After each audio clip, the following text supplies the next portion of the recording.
घर घर चौधराना।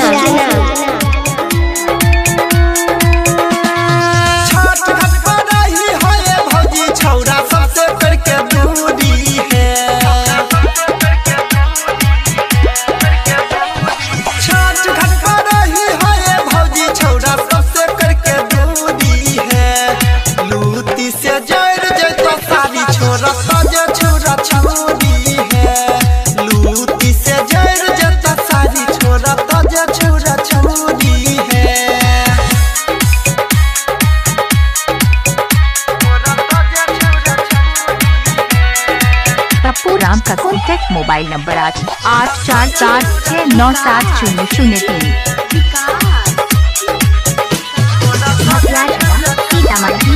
हेलो के बजै छी? डीजे पप्पू राम। की हाल चाल है? छठ घाट पर हो छै भौजी धूम धड़ाका, कियो छोड़े बम कियो छोड़े छै फटाका। छठ घाट पर हो छै भौजी धूम धड़ाका, कियो छोड़े बम कियो छोड़े छै फटाका। लेट नाही करे है भौजी जल्दी से छना पूरी है। लेट नाही करे है भौजी जल्दी से छना पूरी है।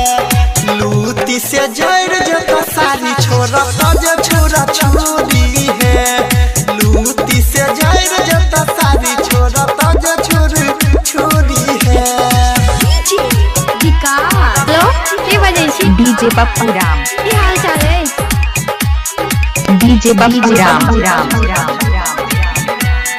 चौधराना। समय के पूजा छै सहारा जमाना, केकरा करबा भौजी बम फोड़े से पैमाना। छठ माई के पूजा छै सहारा जमाना, केकरा करबा भौजी बम फोड़े से पैमाना। ओ मरियायूस के देखी अपन झाँपली हमूरी है। पूरा दुनिया नील के देखी भौजी झाँपली हमूरी है। लूटी से जड़ जता सारी छोरा ताजे छोरा छुरी है।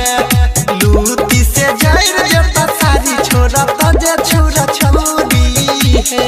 घाट घाट पर रही है भौजी छोरा सबसे करके दूरी है। लूटी से जड़ जता सारी छोरा ताजे छोरा छुरी है। लूटी से जड़ जता सारी छोरा ताजे छोरा छुरी है। डीजे पप्पू राम।